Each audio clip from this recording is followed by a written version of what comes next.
বিসমিল্লাহির রহমানির রাহিম। আসসালামু আলাইকুম। আরকে ট্রেডিং কোম্পানির মালিক প্রকৌশলী মোহাম্মদ হুমায়ুন কবির কয়েকদিন যাবৎ ইন্ডিয়াতেই সফরে আছেন ব্যবসায়িক কাজে। এখন সে বর্তমানে কলকাতা ভিক্টোরিয়া মেমোরিয়াল অ্যান্ড পার্কে কিছু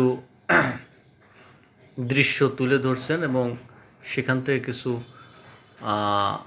পার্কের নমুনা দেখাচ্ছেন। এখান থেকে উনি মূলত গুজরাটে যাবেন, গুজরাট থেকে আসামে যাবেন, ওখানে আসাম থেকে উনি আগামীকালকে 30 টন শুকনো হলুদ বাংলাদেশের উদ্দেশ্যে সে লোড দিবেন, দিয়েই আগামী মাসে ভিয়েতনাম রাষ্ট্রে যাবেন। ভিয়েতনাম রাষ্ট্র থেকে ইন্দোনেশিয়া, পরবর্তীতে ইন্দোনেশিয়া যাবেন। মূলত তার ব্যবসার কাজের জন্য, তার এই মশলা আমদানি রপ্তানির কাজেই উনি ওই সমস্ত দেশগুলোতে ভ্রমণ করবেন।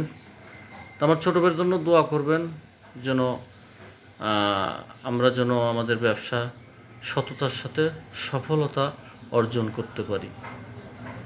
আর এখানে যে দৃশ্যগুলো দেখাচ্ছেন আমার ছোটো ভাই, এটা হলো কলকাতা ভিক্টোরিয়া মেমোরিয়াল অ্যান্ড পার্কের দৃশ্যগুলো। তো কয়েকদিনের মধ্যেই আমাদের 30 টন শুকনো হলুদ বাংলাদেশে ঢুকবে ইনশাল্লাহ।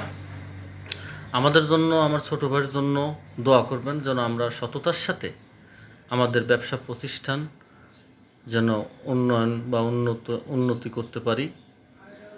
আমাদের কোম্পানির নাম আবারও বলছি, আরকে ট্রেডিং। এক্সপোর্ট ইম্পোর্ট আমরা ব্যবসা করি। আমাদের জন্য দোয়া করবেন ইনশাল্লাহ।